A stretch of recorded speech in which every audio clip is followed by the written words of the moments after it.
Gwalior crime branch ने एक बड़े फर्जीवाड़े का खुलासा करते हुए साइबर अपराध को अंजाम देने वाले 3 पुरुष और 2 महिला सदस्यों को दबोचने में सफलता हासिल की है। आरोपियों द्वारा सीएससी आईडी बनाने के नाम पर ठगी की इस वारदात को अंजाम दिया गया था। Additional SP crime Rajesh Dandotiya ने पूरे मामले की जानकारी देते हुए बताया कि क्राइम ब्रांच ने 5 लोगों को गिरफ्तार किया है। फरियादी मनोज कुशवाहा के साथ आरोपियों ने ठगी की वारदात को अंजाम दिया था, जिसमें कोडेक्स कंपनी के मैनेजर और 4 कर्मचारियों को पुलिस ने हिरासत में लिया है, जिसमें 2 महिला सदस्य भी शामिल हैं। कंपनी का हेड ऑफिस गाजियाबाद में है और कंपनी संचालक नोएडा का रहने वाला है। आरोपियों के कब्जे से 8 मोबाइल और लैपटॉप भी जब्त किए गए हैं। ये थाटीपुर में एक साइबर ठगी के मामला सामने आया था, जिसमें कि लगातार जो मुरार की टीम और थाना थाटीपुर की टीम सीएसपी विनायक शुक्ला के नेतृत्व में डीआई विनय शर्मा के नेतृत्व में लगातार काम करती रही। और इसमें बवड़ापुर निवासी ने फरियादी ने सूचना दी थी कि इस तरह उसके साथ एक ठगी हुई है।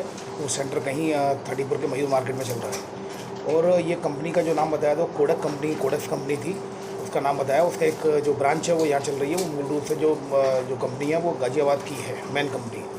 इस पर से इस फरियादी की रिपोर्ट पर से इसमें तत्काल इसमें कार्रवाई की गई और इसमें वहाँ पहुँचकर मयूर मार्केट स्थित पहुँचकर कोडेक्स कंपनी का जो ब्रांच ऑफिस था उसमें 5 कर्मचारी कार्य करते हुए पाए गए, जिसमें 2 कर्मचारी गाजियाबाद के थे, एक महिला जबलपुर की थी, एक गाजियाबाद की थी और 2 लोग यहाँ ग्वालियर के होना पाए गए। तो कुल एक मंडला की जबलपुर मंडला की थी एक महिला, 2 गाजियाबाद के थे, बाकी 2 लोकल के थे। कुल मिलाकर 5 लोगों को हिरासत में लिया। जब पूछताछ की गई तो उनके द्वारा ये बताया गया कि वो एक ठगी का काम कर रहे हैं। ये बेसिकली जिस तरह MP ऑनलाइन गवर्नमेंट पोर्टल होता है, उसी तरह जो CSC इनके द्वारा कॉमन सर्विस सेंटर नाम का एक पोर्टल बनाया गया, जो प्राइवेट पोर्टल है और जो कि ID बनाने का झांसा देता था।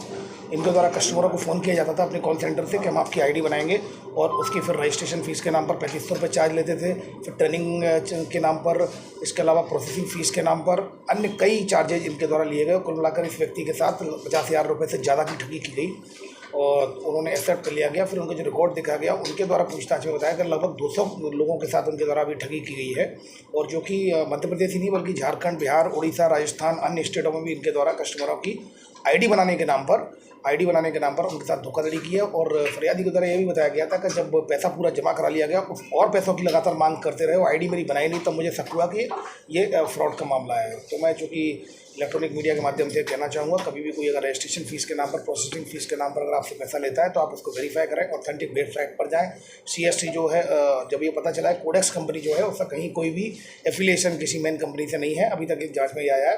इनके कब्जे से 2 लैपटॉप और 8 मोबाइल जब्त कर लिए गए हैं। अब चूँकि लगातार हमारी साइबर की टीम इस लैपटॉप में इनका जो डाटा है, डाटाबेस को खंगा लेगी। इसमें क्या क्या और भी जो एविडेंस मिलेंगे उसके आधार पर वैधानिक कार्रवाई सुनिश्चित की जाएगी। फिलहाल थाना थाटीपुर में IP सेक्शन 406 420 420 के तहत केस रजिस्टर्ड किया जाकर इन्वेस्टिगेशन में लिया गया है।